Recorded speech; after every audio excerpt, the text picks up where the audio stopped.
আমি কিন্তু প্রথম থেকে বলেছিলাম ভারতীয় প্লেয়ার্সের মধ্যে যদি বুমরা না থাকে তাহলে চাপের মধ্যে পড়তে পারে ভারতীয় বোলারসরা। তো সেরকমই অবস্থা দেখতে পেলাম কালকের খেলাতে।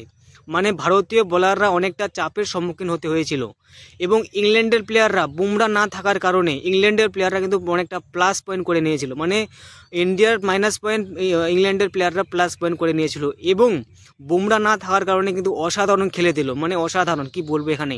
এবং ভারতীয় বোলাররা অনেক সংখ্যক রান করে দিয়ে দিল ইংল্যান্ডের প্লেয়াররে। প্রথমত উইকেট নিতে পারছিল না ভারতীয় বোলাররা। এবং কে কে উইকেট নিয়েছিল? আকাশদীপ 3টা উইকেট নিল, মোহাম্মদ সিরাজ 2টা উইকেট নিল, আর বাদ বাকি 2 একটা করে উইকেট নিল। মানে মোট 7টা উইকেট নিয়েছিল ভারতীয় বোলাররা এবং 7টা উইকেটের বিনিময়ে এখানে দিয়ে দিল 302 রান। 302 রান কিন্তু অনেকটা বিশাল ব্যাপার। অনেকে বলবে যে 302 রান সেরকম বড় ব্যাপার না। তো ভাই বলতে চাই আমি 302 রান করা মানে প্রথম দিনের শুরুতে মানে অনেকটাই বড় ব্যাপারের মধ্যেই পড়তে পারে। ইংল্যান্ডের প্লেয়াররা কিন্তু 4 নম্বর টেস্ট ম্যাচটা কিন্তু এখানে হারতে চাইবে না, কেননা প্রথমত এখানে দুইটা টেস্ট ম্যাচ এবং 2 নম্বর এবং 3 নম্বর টেস্ট ম্যাচ কিন্তু ইংল্যান্ডের প্লেয়াররা অলরেডি হেরে গেছে এবং 4 নম্বর টেস্ট ম্যাচটা কিন্তু এটা হারবে না এবং এটা হারলে কিন্তু ওরা সিরিজ হেরে যাবে।